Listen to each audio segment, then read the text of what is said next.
Welcome to Two Bees in a Pod. I am Bilola.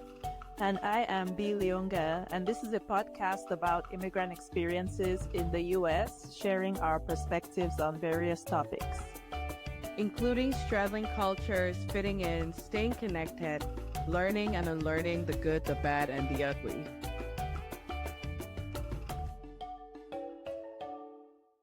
Welcome back to another episode of Two Bees in a Pod. And as promised, we are doing a part 2 of our episode titled Losing My Religion. So just as a reminder for the people who have not listened to it or maybe you want to re-listen, it aired on January 22nd of 2024. I think back then we were not yet doing YouTube videos.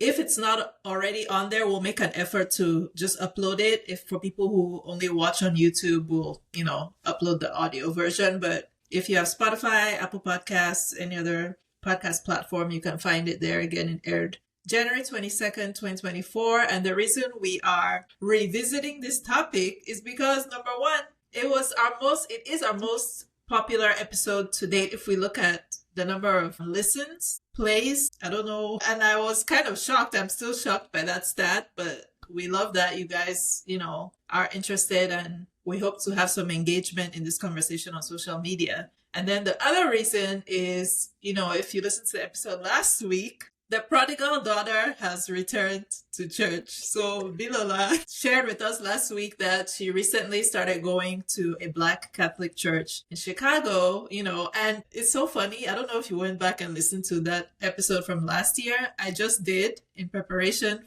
for a recording, and I'm going to grill you on some of the things that we talked about because it was so interesting. And I don't know that your perspective has changed really, but it was just interesting to compare. So we'll talk about that also. Yeah, I'm pretty sure some things remain the same. I mean, even just the clip that we shared on Instagram I've had a lot of conversation, like you saw in the comments and in my inbox also. And I'm I'm living my truth. And I'm going to be honest, I've been honest about my number one, the driving force behind this. And so, yeah, I'm looking forward to this discussion because I guess a lot of people struggle with it, but because of our society and the way that most of us were raised, nobody really wants to admit that they have doubts in the belief system. Agree. So before we get into the discussion, right, our icebreaker, I decided, to repeat the icebreaker from the episode last year. And the question was, what is your favorite unhinged Bible story? So last year, Bilola said that her favorite unhinged Bible story was the killing of the firstborn son. It's in some point in Exodus. I don't know the exact, chapter and verse, but, we talked about that, and it's like, why would you be killing, innocent babies because of something that their parents did? And then mine that I shared was the story of the prophet Elisha and how he set these two bears to come and basically kill a bunch of children that insulted his bald head. So again, if you haven't listened to that episode, go and listen to it. So we'll ask again as the icebreaker, what's your favorite unhinged Bible story? So obviously you can't repeat what you said last year. So pick another one. Actually, I'm not repeating, but I've gone to Reddit, and yeah, funny enough, the very first one on Reddit is yours from previously about God sending the bear to maul children who mocked a bald man, and somebody corrected 2 she-bears to maul 42 children. That's what this person said. This one says, God told Abraham to kill his son as a human sacrifice. He ties him to an altar and is about to kill him. And God is like, LOL, JK, JK. Also, you have a new name now. Very unhinged. Very, very unhinged. Yeah. See, I was thinking this one. When Lot's daughters got their dad drunk to have sex with him for the purpose of getting pregnant because they are bored and lonely, after they fled a city that was being smited and their mom turned into a pillar of salt for looking back at it. Oh, and they were fleeing the city after their dad refused to hand over his guests, quote unquote. So, in parentheses, some angels to an angry mob of men demanding to have sex with them, with the angels. Instead, he wanted to offer his virgin daughters instead. That whole story from the beginning, like the Sodom and Gomorrah, right up to, when you're talking about the daughters getting like everything in between is so unhinged. First of all, what is wrong with the wife turning to look back? Like, why is that a bad thing? Maybe she was trying to see if somebody was chasing them. Like, why is she gonna be punished eternally for that? And somebody said, what is it with men and sex? Like, there are cooler things than that, I promise. And I have to agree with that person, because it's just the whole thing about Lot and his daughters. I was thinking about that. I literally was thinking about Lot's wife turning back and that whole saga with them trying some of the Bible stories, especially the Old Testament stories. Even Nollywood no to pass. Another, well, I mean, I know last year we said like everybody agrees that the story of Job is very unhinged, but I feel like people miss the part that I find the most unhinged, right? Is that, okay, so we know that everybody knows the story of Job, like God put him through all these, like, or he allowed the devil or Satan to put him through all these trials and tribulations, basically to prove that Job would never like curse God and he would always stay loyal. But for me, the key thing is in the beginning of that story, which is a lot of people don't talk about this part, is that Satan is actually not the person who instigated this competition. That's what people don't. So it says in the story, like God was having, a meeting of some sorts with the angels, and Satan comes to the meeting and God is basically like, hey, what have you been up to? And Satan's like, yeah, I've just been roaming around the earth doing what I do. You know how it is. And then God is the one who brings up Job's name. It's not Satan. That is the most unhinged part to me, is that God was like, have you seen my boy Job? Why are you instigating? Why are you instigating, sir? What's the reason? Because he knew that Satan would take the bait. That is the most unhinged. It's like Satan was not even checking for Job. Why did you have to bring his name into the thing? Like, that's the most unhinged part of the story for me. And then you guys get into this like pissing contest where it's like, yeah, fuck him up. Like, do whatever you want to the man just to prove that he's going to be loyal to me. Like, that story, I don't know how people turn it into a positive. Obviously they do, because it's one of the most famous Bible stories about perseverance, but that shit is truly unhinged. Yeah.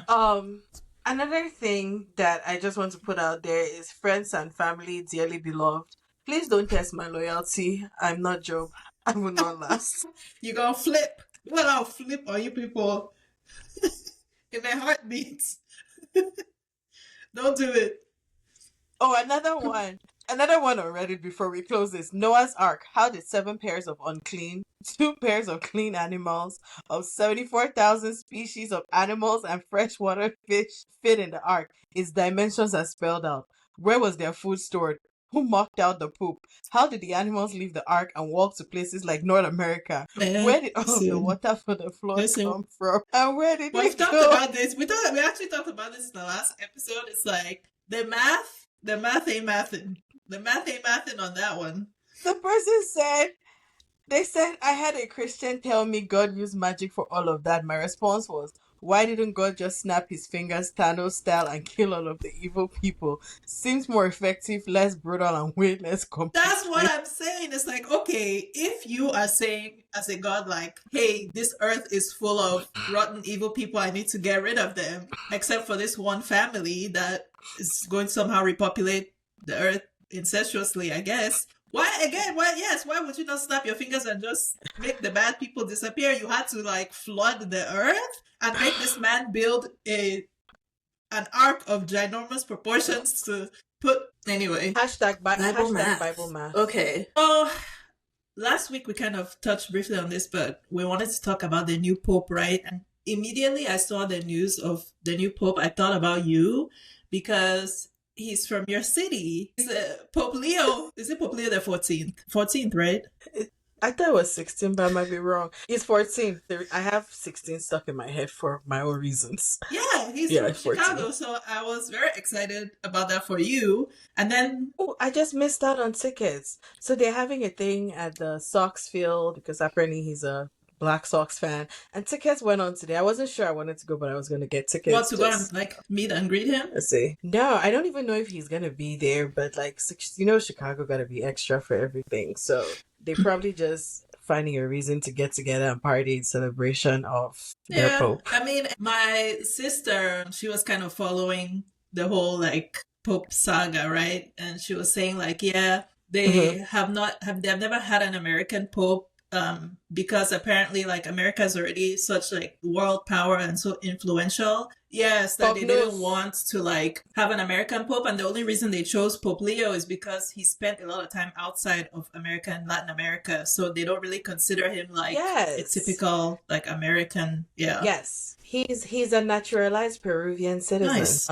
I think he's been there. I can't remember. I read it back then, but maybe 2013. He's been there for a while. I think he was a bishop in Peru. So, and I like that for him. I think this is also a good time to say, when I was doing my who would be the next Pope bingo, there are people, you know, we always want to do, we're rooting for everybody black, but I'm like, all skin folk and kinfolk. Because people are like, why doesn't Africa get a Pope? I mean, Cameroon, we have big problems because we don't even have a cardinal. Since Cardinal Toomey passed away, we don't have we haven't had a cardinal, and I don't know who's qualified there.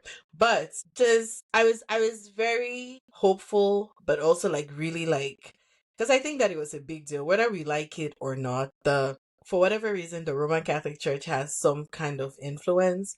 It might not be like actual influence, but people listen to the Pope, and I think that at this moment, we needed somebody who was going to stand up, rise to the occasion, and not people who are going to come and add more bigotry into the cesspool of what we're dealing with. So some of my skin folk, I was just like, not right now. So for context, for those who, you know, maybe are not familiar, right? So Pope Francis, who had been the Pope since 2013, yeah, he passed away on April 21st suspiciously after meeting a certain US official, which, listen, I'm not saying that they're not coincidences, but I'm also saying that I don't believe in coincidences. So the day after Easter, he passed away.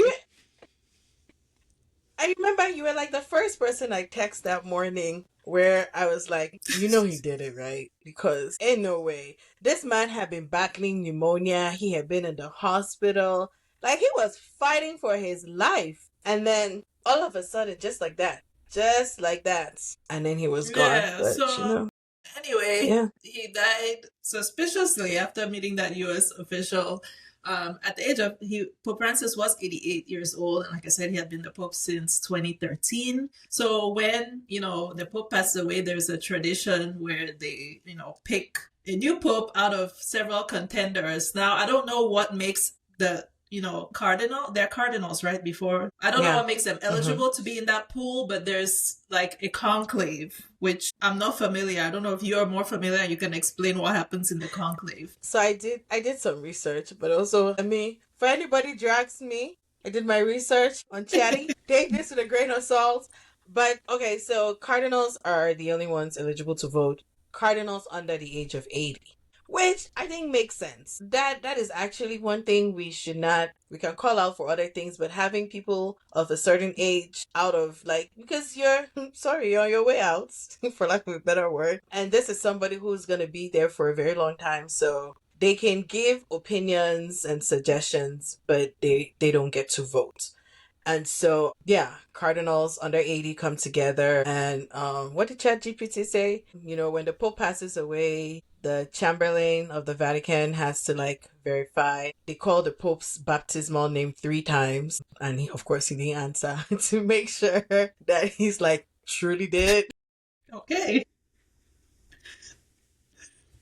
And then all the cardinals under 80 years old are summoned to Rome. And then the cardinals over 80 can attend preparatory meetings, but they cannot vote. And the conclave takes place inside the Sistine Chapel, which is in the Vatican City. And so the chapel is swept in this new age, they sweep it for bugs, make sure nobody's trying to infiltrate, they seal it off, and then they also use a jamming device to block electronic signals. So there's like complete secrecy. But because they're human beings, I think, I have no proof, it's all political, right? Like, the voting thing, people campaign for whoever they want to be for whatever reason, and I guess they get to convince other people why this person makes for a good candidate. And so they go through a series of rounds of votes. And so for every round of voting, they fold the piece of paper twice so that your handwriting cannot be, I guess they don't want you to know who didn't vote for you or who voted for you. And then when they tally, they put it in this thing and they use chemicals so that if they don't have a pope,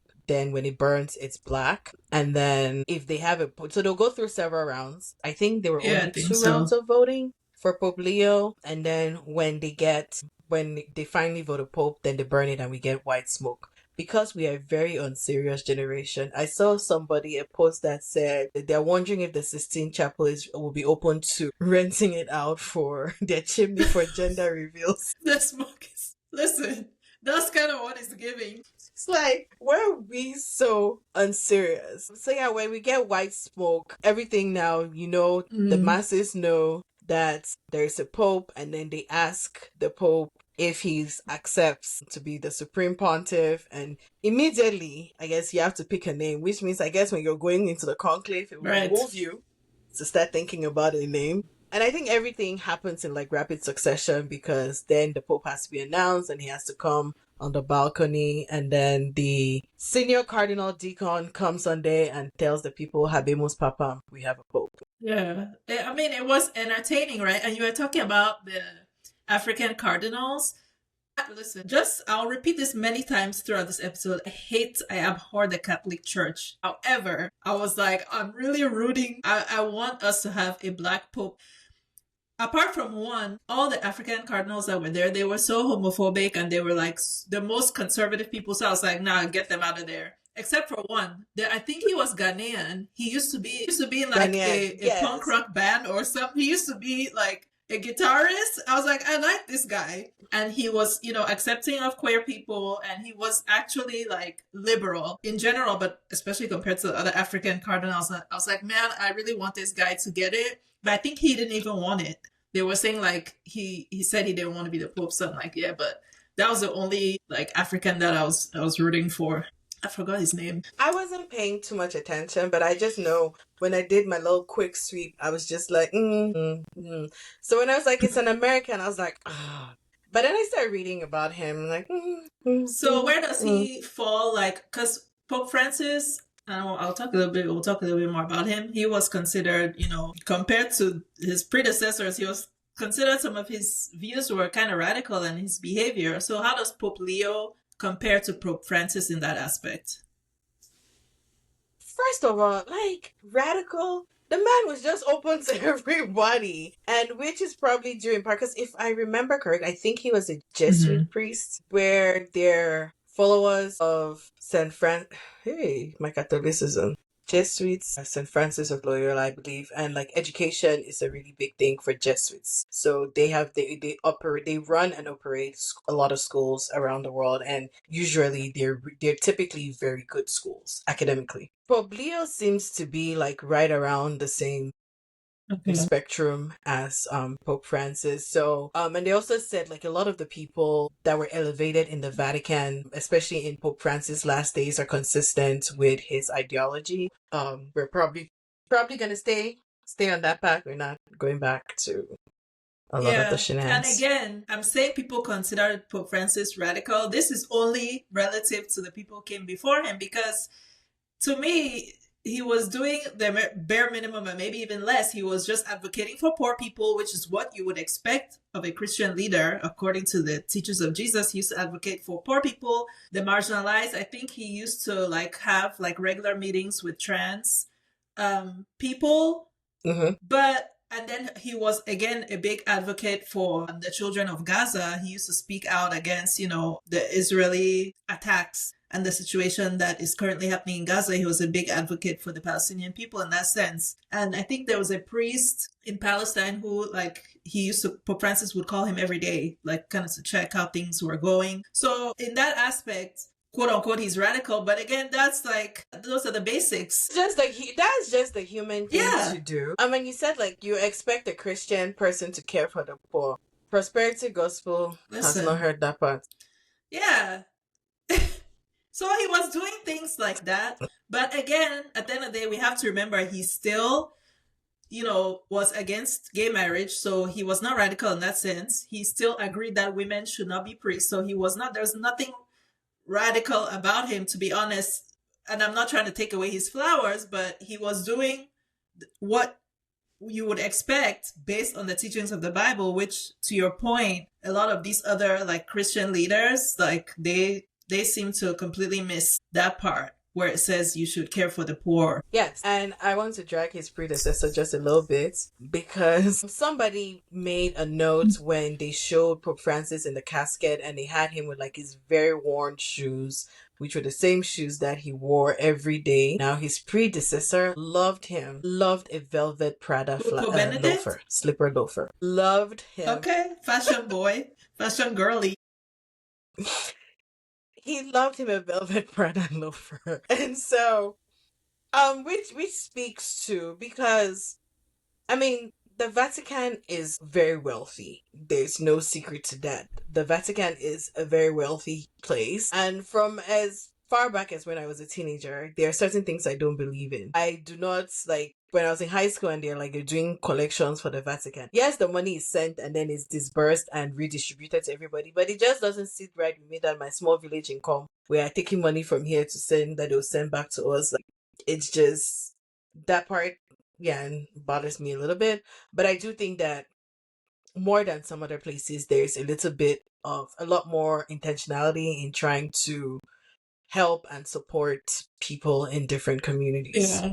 And a critique that, I don't think it was came directly from the nuns, but I saw a woman, assuming she was Catholic, making this critique like, women are not part of this conclave process. Women don't have any say. Even the most senior nun, right? I don't know how senior they get, but even the most senior nun does not have a say in the choosing of the next pope. And then, as we know, like in Catholicism, women cannot be priests, which we'll talk more about this, but that is like the critique is like, because if you look at the Catholic Church, if you take women out of that church, like what's left, So why do women not have a say in their leadership within the Catholic Church? That's a rhetorical question, but I don't want to defend, and if I'm making a face, it's because, but let me just start.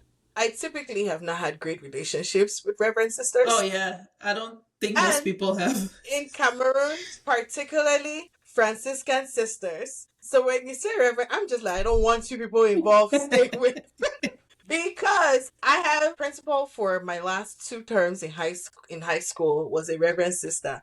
And it's been 20-something years, but I still know that if I see her today, is on site. On site. The minute I lay my little eyes on her, I don't have anything positive to say to her, so it's probably best we never run into each other. I usually like to say I have manners, I have home training, I will respect my elder. She does not deserve an iota of respect from me.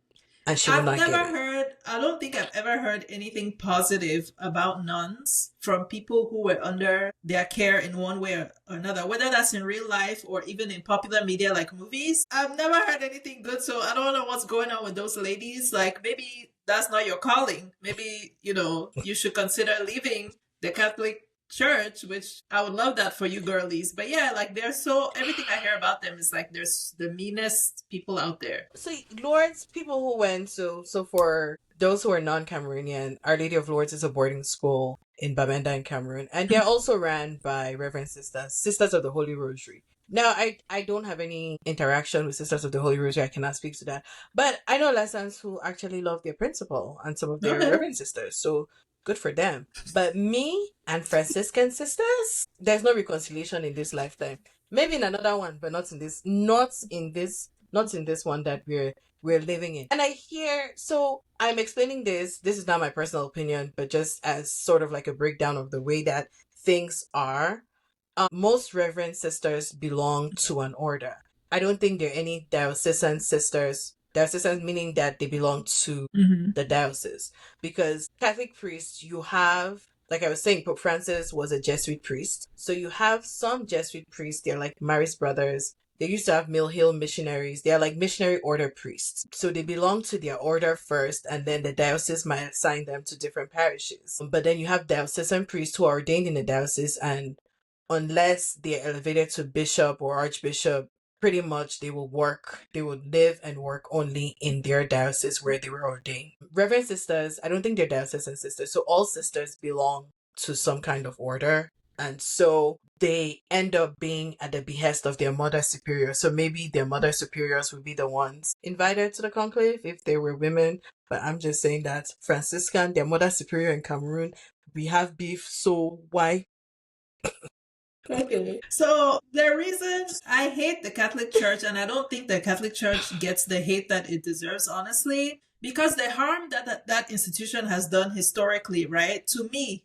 there are three institutions that are on the same par with like the harm that they've done: the Catholic Church, the British monarchy, and the US military industrial complex. Like those three institutions have done like irreparable harm in recent history. And again, the Catholic Church does not get nearly enough hate that for the role that it played in colonization, in stripping people of their culture, slavery. And then in more recent history, like, you know, the child abuse, like that thing is not even scandalized enough. Like I feel like that alone should have brought down the Vatican. Like that whole institution should have crumbled if I had my way. And I'm actively praying for the downfall of the Catholic Church. And I know it will happen, maybe not in my lifetime, but that's how strongly I feel. I was just gonna say too big to fail. No, it'll fail one day. Everything must fall. But so here is the thing, and I think that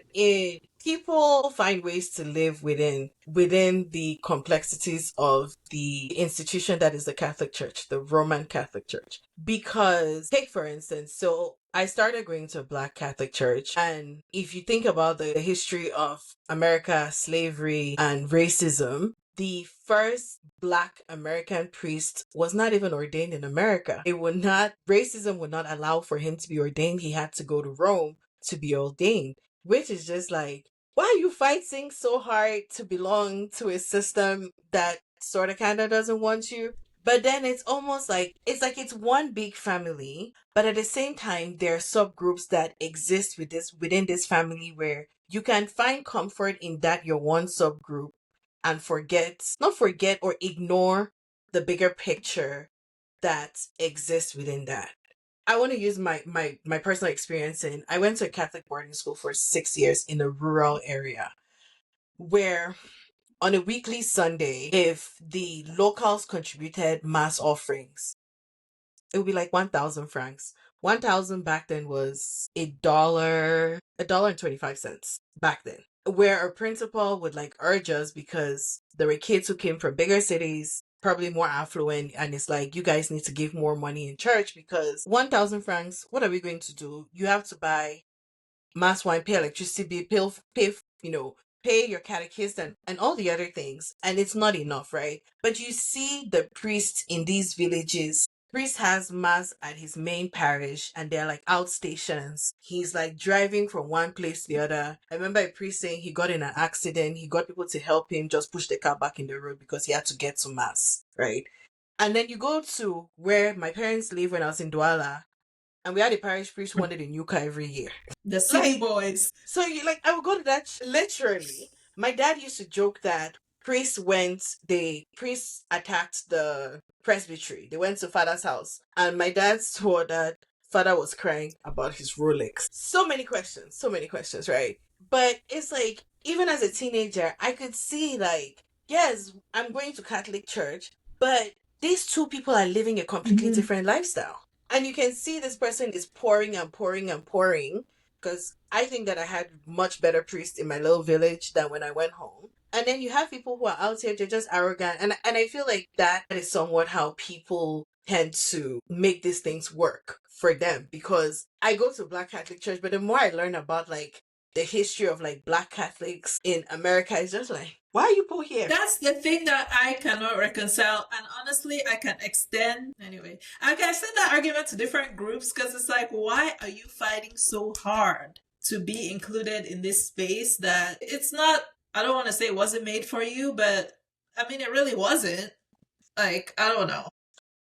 It was not designed with you in mind, right? And Vasco da Gama's first expeditions, Vasco da Gama was a Portuguese explorer who set out to discover new lands. Those were sponsored by the Roman Catholic Church. Those explorations eventually led to the transatlantic slave trade, and they were largely financed by the Catholic Church. Yeah. It's a fact. This is not opinion. It just is. It is what happened. And so it's like, and we know that we went from transatlantic slave trade to colonization, But even with colonization, from slave hunters, we got missionaries, right? And missionaries came, and the whole thing was you savages, and you have to let go of your customs, your culture, and you have to pick up everything that we say because only our way is good. But I would say that in that way, the church has definitely evolved in that aspect because I don't remember which of the meetings, but Pope John Paul the second had a big push for ecumenism in the church. So basically the church meeting people where they are. And that's why if you go to mass in Cameroon, or particularly in Bamenda, there's a lot of like the culture that is brought into church, where there's like lectionary procession, they use the peace plants, there's cutlass, and you are dancing, which is how you would say welcome a fun. And so people are able now to bring their culture into church, where when in the early days of Catholic missionary, you had to learn Latin because they used to say the mass in Latin. So again, I was listening to our episode from last year, and you had brought up, Vasco da Gama, the history of the Catholic Church, the role that it played in colonization, slavery, and you said that was maybe a turning point for you in deconstruction, right? So now that you've gone back, and you made it clear last week that you went back to the church seeking community, not necessarily seeking God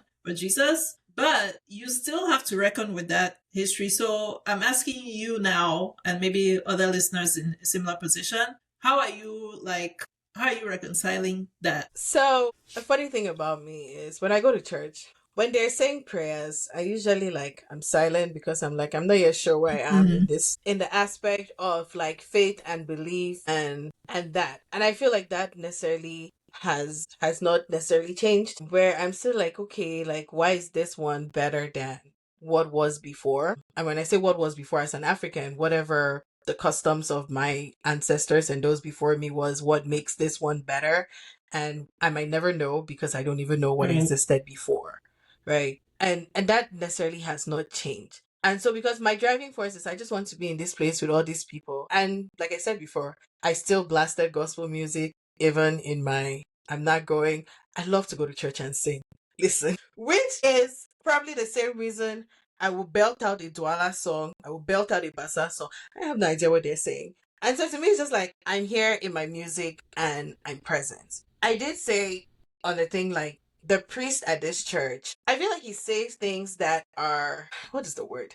It's rooted in the Bible, but maybe it's what is it, cognitive dissonance, where I'm picking and choosing what I want from the message. So I tend to focus more on him saying, like, make time for joy, because sadness and misfortune and all these things are out of your control and they'll schedule themselves. Or he's like talking about loneliness and sadness and depression and why we need community and why we need to be with people and some of those things. So those are the things that I pick out. If he referred to his sermon or referred to the gospel reading, I probably don't remember that. I obviously don't remember that. And so, yeah, it's probably that kind of, if he was like a theologian where everything was based on theology and based off of him, I might not be able to navigate that because I'll just be like, but so after our last episode, right, a friend of the show, she left me a voice note and she was talking about, the fact that you have returned to church, and she was sharing about this church that she goes to, which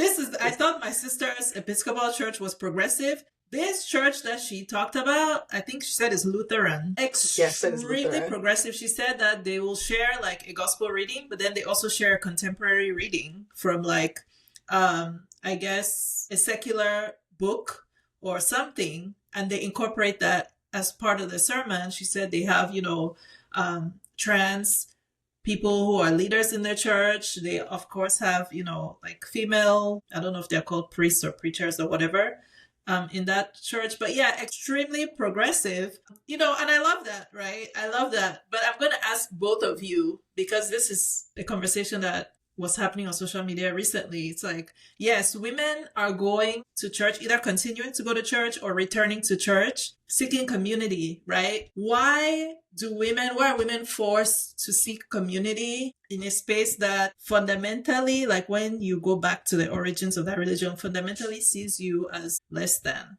Like, why are women forced So I guess another way I would put it would be if you had a community space that offered everything that you're talking about, right? Like gives you the people, maybe the music, and then offers, words of wisdom without the religious aspect, would you have gone to that space instead of going to a church? Would I've sought it out and like checked it out? I definitely would. Because yeah, I think for a lot of people, church is community, and I don't tried. I've tried I know different you have. avenues. We've talked about it. Yeah. I tried different avenues. And so because I was very like gung ho that I was not, I'm not going. For many years, I was just like, oh, you guys want to go to church? Okay, I'll be here when you come back. And so when it was like, okay, we should go to church as a family, my thing was, okay, find me a black church. That was my one, was just like, make it a black church. And so we visited a handful of churches. For people who are not aware, Chicago is very segregated. It's a segregated city, still is. And so we live on the north side, which is not, it's predominantly Eastern European and Jewish, and most black people are on the south side based off of history, and they've stayed that way. And so it's like we are trekking across town every Sunday, like an hour, to get to this place, probably driving. There's at least 4 Catholic churches in a 10-minute drive from me here. But this is the first time I've gone to church and I walk in and somebody's like, "Oh, good to see you. How have you been?" Or, "We didn't see you last week." And I'm not going to lie, Yeah. like, it feels good. It just like, wow, somebody noticed that I was not here and like actually trying to get involved. So they're having a graduation celebration, and my offspring is graduating elementary school, and because I'm extra, I wrote her name on the list because I'm like, yeah, we're having a celebration. But it's just also to see what is happening. And this is like the first church where I'm seeing there's like the health ministry, there's the social justice ministry. They did things for, like, in April there was like environmental, there was a program for environmental. There was something for pets Sunday. I love it. I think 2 weeks ago, the men's ministry was having like a health event. There was a doctor who was going to do like, talk to men about things to look out for in their health. I'm like, it's like minus, that little stain in history. It's doing the things that I would want to align with, but again, it still falls under the bigger umbrella of the Roman Catholic Church, and that's not going anywhere. I mean, just the church in general, right? I mean, not even Catholicism. I feel like as a woman in that space, there has to be things that you're just, like you said, there's cognitive dissonance, and you have to be willing to ignore certain things. And I'm sure in your church, in our church, I'm pretty sure the preacher is not going up there and saying things like, oh, women should submit to their husband. I'm sure they're not, because they sound very progressive. They're not preaching these, misogynistic messages that come from the Bible, which is why you and others feel comfortable, right? Finding community in those spaces, but they're still there. Like they're still in, yeah,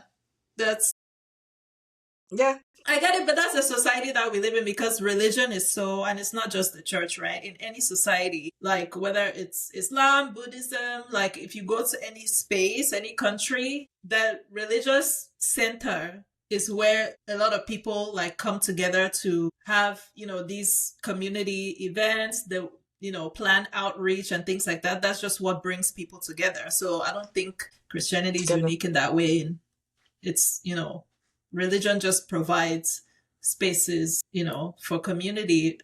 But it's unfortunate that it also has this kind of very harmful history. And in some spaces, the harm is still happening. So that's kind of, yeah. I mean, there's nothing that's black and white, right? There's nuance. So much gray, so much, because I'm sure that even your local Gambian man met some man. That's his own. I mean, yeah. Yeah, I mean, I said this on the last time we talked about it, right? Like anywhere that you have kind of people in power, yes, anywhere that there's some kind of power structure, there's going to be abuse happening. Anywhere, and the religion just makes, it just... I think with organized religion, I would say it makes it easier to do it. I watched a show, sorry, this is a segue, but I recently watched this show on Apple TV called Lessons in Chemistry. I'd seen the book for years, never read it, but the protagonist, her dad was a pastor. He was supposed to be a pastor, but he told her brother it's just a show. So basically, he was a con man, and this was in America in the 90s or so, where even way back then. Well, this is fiction, but I'm sure art imitates life. So there's probably some truth to it, like the con man pastors and religious people that we see today. They've always existed. Because faith is such an intangible thing, I think that it makes it easy for people to be taken advantage of. Very, very. I'm reading this book, and I was hoping I would finish it by the time we recorded. Unfortunately, I was shopping life in Puerto Rico, so I only got a few chapters in. But it's called When God Was a Woman, and I've been seeing people talking about it on social media when this conversation comes up about women, in Christianity and other like patriarchal religions. Anyway, it's kind of exploring this idea, of asking the question, like, when did we come to this point where we have this male identified God, right? Because, Christianity, Islam, Judaism, which are kind of all from the same branch of Abrahamic religions, like they have this monotheistic patriarchal belief system. So the book is kind of looking historically, like, when did this shift happen from, people thinking that the creator of the universe, was this feminine deity, to shifting to, a patriarchal and specifically like monotheistic patriarchal religion. And I was thinking about it because it's like, imagine if you are, an early human or a human back in the day, right? And you're trying to figure out who or what you're imagining, what created a being that created the universe as you know it. I just don't understand how you would come to the conclusion that it was a male entity. Like, why would it be a man? Because you look to your right, you see women growing life literally inside them. You see female animals doing the same thing. You see hens laying eggs, like everything that is bringing life. Plants. Yes. Plants. Even in like angiosperm plants, there's a male zygote and a female zygote, and you will see the females doing, the growth and reproduction of that species. So yeah, in everything in the animal kingdom, plant kingdom, you see that the female drives the growth and growth of the species. Like the female is creating life. Like even women's menstrual cycles kind of matches the cycle of the moon, 28 days. So everywhere around you, you're seeing women, creating life and kind of being represented in the universe. So why would you imagine that the creator of the universe, why would you imagine it to be a man? Like, why would it be a man? Like, why would you imagine a male entity as the creator of the universe when you're observing the natural world and seeing feminine, what you identify as female or feminine entities bringing life into the world? Like, how did we make that jump? Anyway, I'm reading that book and I'm hoping I'll find the answer in there, but it's curious. I hope you find that, because I'm curious. I do think that it definitely came from the Western society, because my kid is currently obsessed with everything in Greek mythology. And so even in there, the way they talk, like the big guys, Poseidon, Hades, Zeus, they're all men. And so I think that, I don't know when men became the leaders in this society, but when you look at even in Things Fall Apart, or like in the work of the older African writers, and they're talking about the gods, there's no deference given to like a male god over a female god, because like when they're praying before they plant the yam, you pray to the god of harvest, your chi, like they talk about your chi and all these different gods, but they're not necessarily gender. And I think in Hindu also, I don't think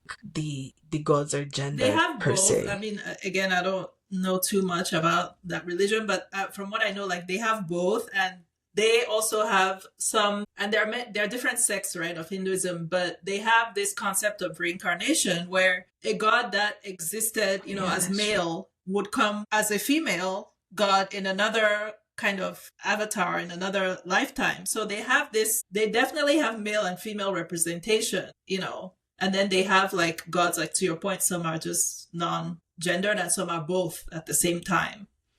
Yeah, so it's curious how, we came to this point where it's like we have this one God and it's a male identified God. Yeah, because even like if you go through names, right? I'll use the Bangis in Cameroon, for instance, or even there are names in our community that are gender neutral, which is so funny because when you say gender neutral to certain Africans, like, what do you mean? Like, I think they hear gender neutral and they hear trans. Like Ayok, that's a gender neutral name. Ayok, Congo, Tabi, Besem. Even in Igbo, right? Banging names Igbo are so... people have the same concept, right? Is it Igbo? Igbos, they have some variations of but they have names that go both ways, right? Yorubas have gender neutral names. She's a gender neutral, right? Kelechi, I think so, yeah. In Yoruba, you'll find male Maiwa, female Maiwa. Like, there's no male boy dammy, girl dammy. They're gender neutral, which is just like our society places a lot more emphasis on age versus gender. It's been like you respect your elders versus you, and which is like, if even I'll use, please, my family members don't drag me, I'm using Yoruba as an example, but like there's no word like when you're talking about your elder, right? It's just my elder. It's not my elder brother or elder sister. It's just my elder. You say my egbon, and the younger person is my bro. There's no gender in it. That's not a Bali thing. Yeah. Oh, Yoruba, sorry. No, Yoruba. In Bali, we're gendered because if you're calling an older person, it's ma, and an older man is ni. So, yeah. Yeah, so I mean, it's interesting. So, moving on to, like current times, right? I have to say this, the Christian PR machine, you need to hire some new people because the Christian PR is so bad. Like, you never hear, it's at least in social media, especially the Christian girlies, like the Pentecostal girlies, the evangelical girlies. I want us to call a spade a spade. The Christian evangelical girlies, they are down bad. They're always going viral for some nonsense. And like, I wrote down, and this is just like, I swear it's in the last like 4 weeks, 4 to 6 weeks. The Christian women have gone viral. Okay, the most recent one that I saw, this Christian influencer said that God told her to stop getting pap smears. And this is not just some obscure person, right? These are people who are going viral. And I bring it up because obviously the more eyeballs are seeing it, a lot of people are going to ridicule her. But I saw people agreeing with her in the comments, and that is so harmful. We had an episode on cervical cancer last fall where we had a survivor and also a doctor on here talking about the importance of getting pap smears to screen, for cervical cancer. And then you have somebody coming to say that God told her to stop getting pap smears. I mean, to be fair, she was dragged, rightfully so, but that kind of messaging, especially with a social media reach, anybody can go viral. And that's the harm in like putting this kind of messaging out there. So I don't believe that. I'm convinced because I was talking about something today. I was talking about like somebody's brand of content that they've been pushing out a lot more lately. And I was just like, I don't understand why they would do that because there are all these other more interesting aspects of themselves they could be sharing. But I was like, you know what? Maybe they just want their engagement farming and that's what it is. But I just wish they did not have to do that. Like I don't think that you're that desperate, but hey, I don't know how much money they're getting from the engagement, so maybe it's worth it to them. But it's just, because some of these things that they say, I find it hard to believe that they believe that because you see a lot of people. This is not Christian, but just in the social media and people telling stories where somebody was selling weight loss things and then came back a year later to say she took Ozempic. That's true. I mean, people do just come online and say anything for engagement. But it's so harmful, and it becomes extra harmful when you're adding religion to it because that there are people who will believe you because they trust, maybe because from your previous content or whatever, they will believe that God actually spoke to you. So then the other one of the Walawa girlies came and said that God appeared in her dream and told her to stop being a lesbian. And I just want to say that... Is that a new one? This was in the last few weeks. Y'all, again, the Christian PR machine is really bad because y'all are making it sound like your God hates you. Because I'm going to be really honest, if your God told you to stop dating women and go and start dating men, that God does not like you. I gotta keep it real. And then it's not even funny, but the most viral one was, we just watched it together before we started recording. Pastor Kelly Steele and they're co-pastors of a church. Pastor Kelly Steele and Pastor Reggie Steele, who are founders of Kingdom Church in Phoenix, Arizona. They were on Dear Future Wifey podcast. And, there's so many clips in that, episode.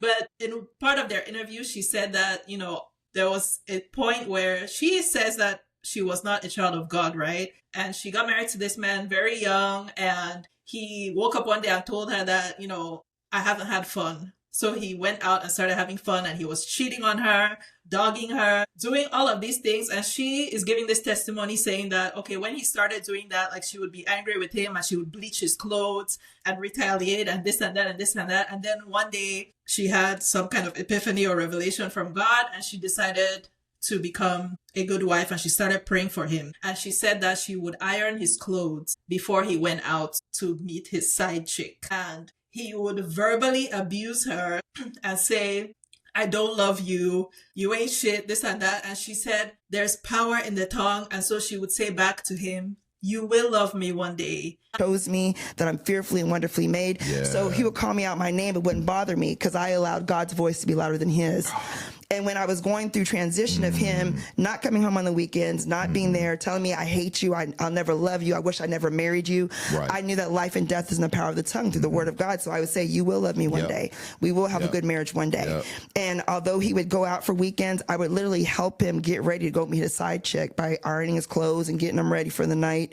And these are all things I was graced to do. I would not encourage anybody to do that unless you are graced by God to do. There's power in the tongue. Dear sisters in the flesh, may this type of love never find you. It gets worse because even the host of that podcast, which he is also a Christian, and he, admires what they've been through in their marriage from the way he was talking to them. Even he was like asking her, so what would you say to the women who are obviously critical of this testimony that you're giving? She said, maybe that's why you're single. Excuse me? She said, maybe that's why you're single. And I'm telling you guys, listen, I don't want to drive views to that, but if you go and watch that podcast, I mean, the way the man is kicking, they're basically describing how he has dragged this woman through hell, and both of them are just kicking throughout. And he even says, yeah, when we got together, you were, I forgot how tall he said she was, 5'6", 160 pounds. I usually went for 125 pounds, so you were definitely not my preference, and you were the wrong color. I thought that shit was satire when I saw it on social media. That's why I went to YouTube to actually look. I watched the whole episode. Listen, Christian girlies, you guys have to get a better PR machine, because I also want to say, in that little clip that I watched where he's talking about, it's a good thing that she was not home. Like, when she would bleach his thing, she would leave the house because she probably won't be here today. And they're just laughing the whole time. The host of the podcast is just kicking with them. And y'all, like I said, these people are, they're co-pastors of a church. I think they said it has been going for like maybe 20 years, like early 2000s. They have written a book giving marriage advice. So if their marriage sounds inspirational to you, go and get tips on how to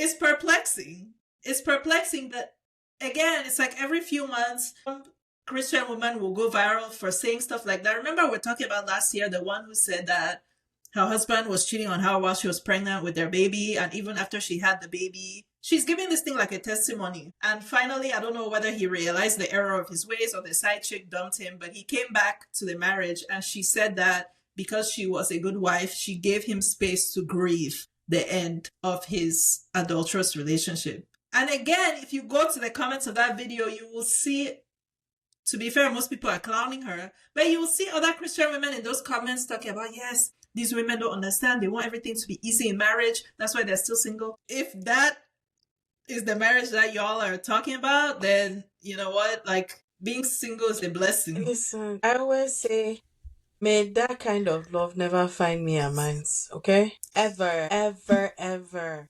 I'm trying to remember because I think John Gray popped up somewhere on my timeline this week, and I like that man just annoys my soul and my spirit. And I was just like, what has he done this time? But I guess him and his wife are doing a media tour to talk about how, he's done cheating now and they've gone to therapy. So they're encouraging other couples. Bruh. I'm like, until the next time you slip up. I'm sorry. They're just like, I try not to side eye the girlies about who you choose, but there are some of these internet pastors that if you repost a clip from them, immediately I have to start side eyeing you because like I'm telling you, listen, I'm just saying, if I was somebody who like had no context or like history in Christianity and I was looking for a religion to be a part of, if I just saw like these Christian women who go viral on social media, I would be like, evangelical. I would say, give me the opposite. Like, whatever this religion is, I want the opposite because it must be a humiliation kink or something. It's gotta be. Okay. So, and I was explaining that to somebody that from about 2016 till today, 2016 is like, was probably where I started being like, if this is the religion that people are doing, me, I don't want to. Because that's also where I was like going to a predominantly white Catholic church, and it's like people, and this was in Houston, people don't want to shake hands with you. Somebody would sort of kind of low-key try to run you over in the parking lot while you're walking. Just very aggressive behaviors like, dang, bro, we just came out of mass. Like, you didn't even let Jesus get in the car with you.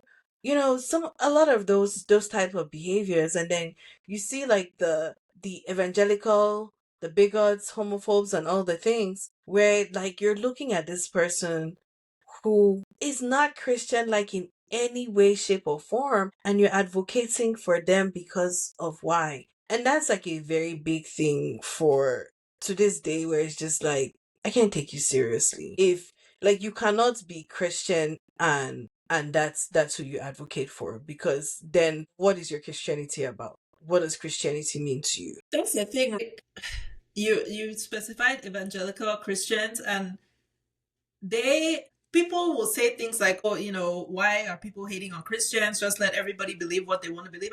They don't let you believe. They want their belief to be everybody else's belief. And here is this thing, right? Like, all Christians are called to evangelize and spread the gospel, right? But there's a certain aggressive way where it's like my way is right, or my it can only be my way, this way that I want it, or no other way. Because I thought about all the conversations that I've had this week from me saying, oh, I went back to church, and everybody's sharing their own story and their experiences.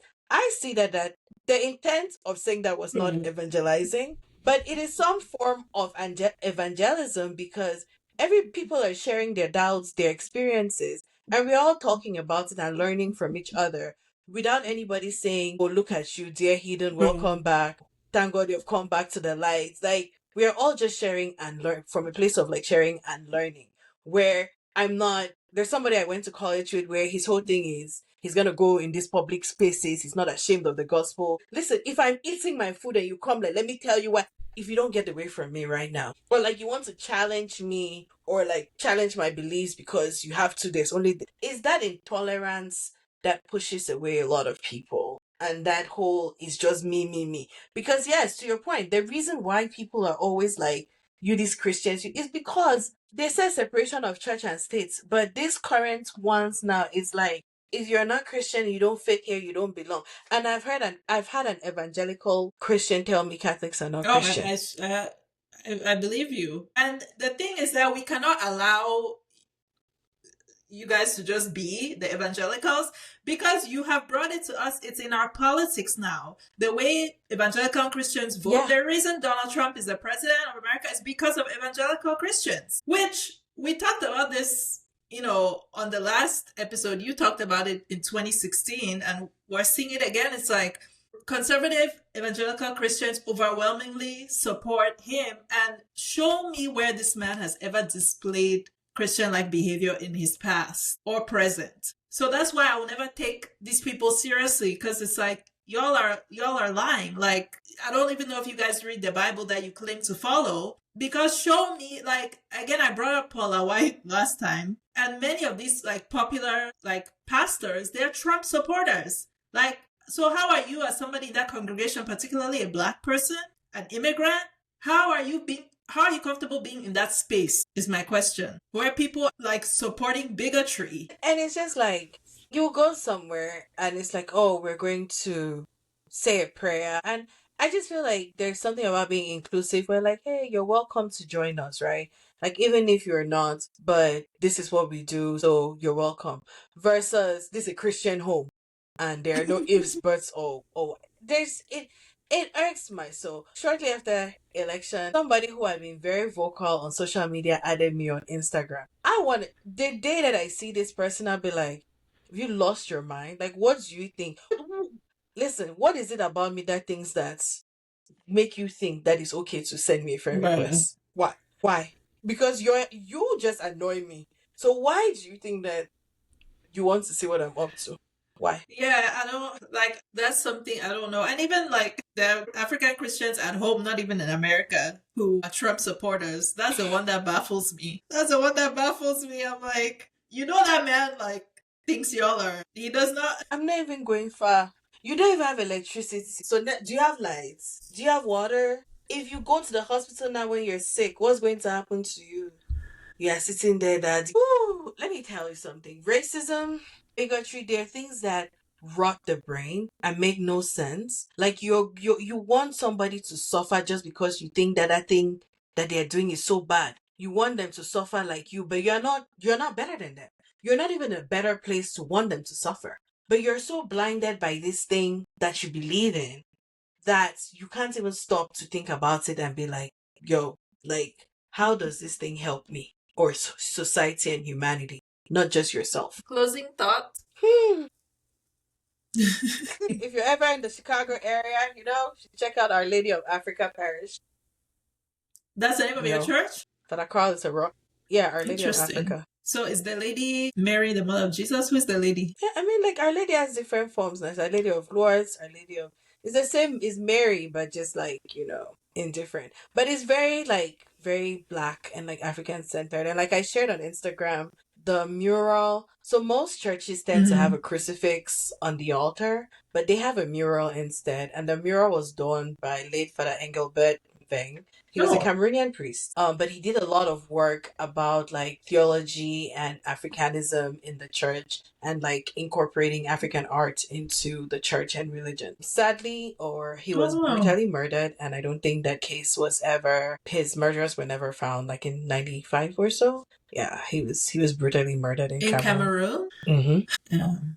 That's sad. So, but yes, the parish priest at my church used to be an opera singer. Okay, I know he be getting down when it's time to praise and worship. Yeah, he loved. So, like, the first day he sang, I'm like, okay, and then because I'm a findoutologist, I had to go find out everything there was to find out about him, and I found out. I was like, oh, that's why he's always singing. But another thing that I told Awa is like he converted to Catholicism as an adult. And I found that I actually enjoy... I was going to say I enjoy people who tend to convert because as a cradle Catholic, it's just the thing that I've always done, right? There was no question. But for you to intentionally choose it, I feel like there's like a deeper connection and meaning to you because you chose this. You walked into this life and you have reasons why you felt like this was the best choice for you. But this does not extend to the Pope killer because he's an adult convert. Yes. And he was raised atheist.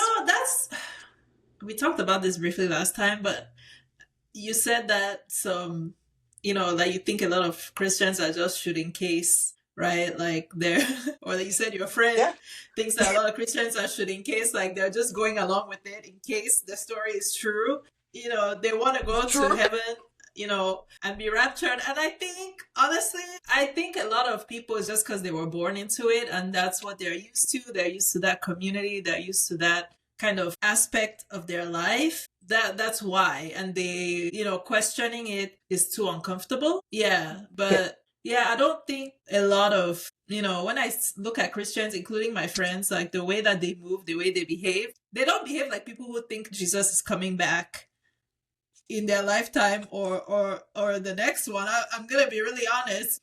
And part of me, honestly, I don't believe in Jesus, but I kind of want him to come back so that he can take the evangelical Christians away. Like come and take them. They're making everybody miserable. They hate everybody. They hate gay people. They hate women. They low-key even hate children because they don't want to give them free lunch. Like, yes.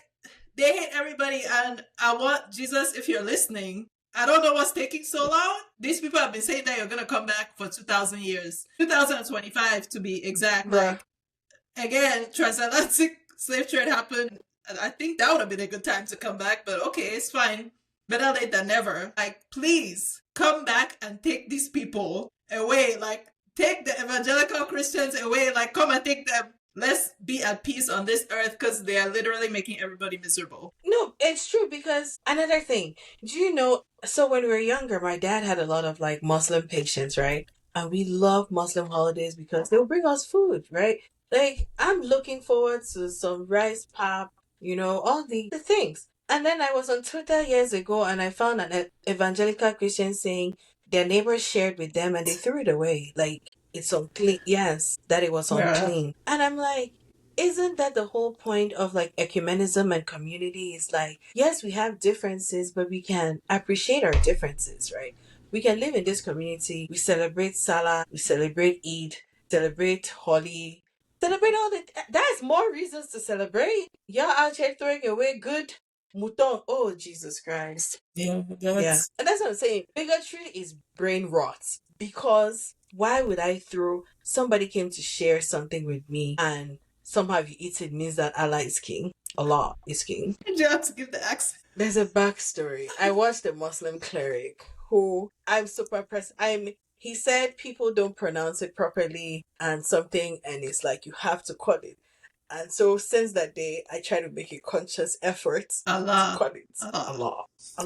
I think I'm laughing at your religion, please. I'm laughing at Bilal's pronunciation. No. Said it to you. It was so fascinating. And I do it here. And I do it at home too. And this is like, why you say it like that? I'm like, you know why? Because like, so he has a very strong British accent, but like, so he grew up in England and he goes around talking to like clerics and he's searching for deeper meaning. But it's like, he's super fixated on this pronunciation. And I think he explained it. And because of that, I've decided, don't ask me why, I've decided to pick it up. Like, I love that. Yeah. Well, if you are a viewer, a listener who has, left the church, returned, whatever, you want to share your, belief system with us, we would really love to hear. We want to engage with you and maybe we'll put a poll out on Instagram or something. I really want, because again, the episode last year was super popular, but we didn't really get a lot of direct feedback and opinions. Yeah, it's like people were just listening, so don't be shy. This is a safe space. We want to hear like where you're at in your journey. As a reminder, our June book of the month is These Letters End in Tears by Mosi Teji Xavier. And if you are not subscribed on YouTube, please follow us at 2Bs in a Pod. Same with Instagram at 2Bs Pod. Tell a friend to tell a friend. And we're going to end with a Bible verse today. One of my favorite ones. Until next time. It is easier for a camel to go through the eye of a needle than for a rich man to enter the kingdom of God. And Amen. The church said, Joel Austin, I hope you have heard. You better start giving away your riches because you ain't gonna make it in, man. You know what's crazy? Like, I've heard Christians, rationalizing or trying to explain and do mental gymnastics with this verse. I'm like, nah, the man said what he said. He said what he said.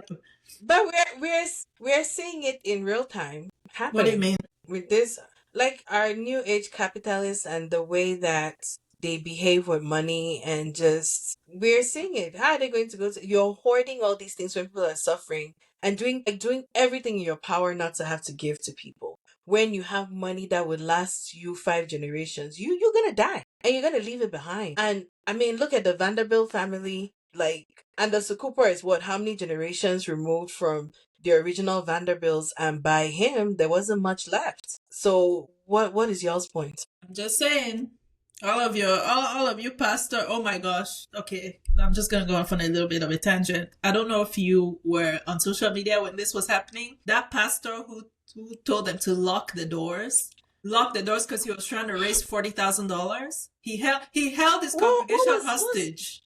I saw it. I want to call his name because it's somebody whose name Marvin Sapp. It's also a gospel artiste because he wanted 40K. Like this is and we talked about it again last year. Like this thing where like they guilt people into giving, like they basically bully their congregation. So many pastors do this. I mean, he just took it to the next level by trying to hold the people hostage, literally. But yeah, anyway, what would you have done if you were in that congregation? I'm the daughter of a woman who, when the parish priest said he needed a new car, my mother raised her hand to ask how many people in this church have gotten a new car in the last 2 years. I know, that's right. So, all I want to say is try Jesus, not me, because, yeah, no. Amen. We're not doing that. All right.